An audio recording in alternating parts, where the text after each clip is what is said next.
andito nga pala ako sa Croatia. Ito yung ngayon trabaho ko. Oh. Ang tawag dito ay olives. Ito yung ginagawang olives oil. Olives oil. Olive oil ba?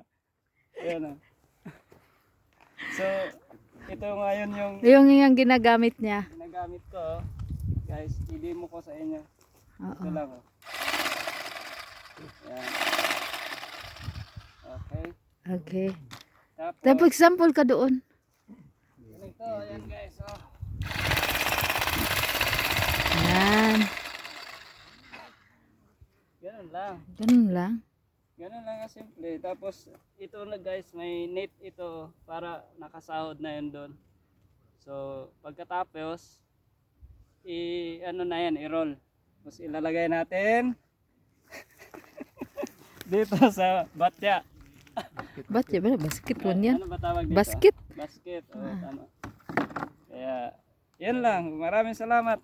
Pinakita ko lang kunti sa inyo ang kunting trabaho ng isang katulong dito sa Croatia. Maraming salamat. Subscribe. Like and subscribe please mga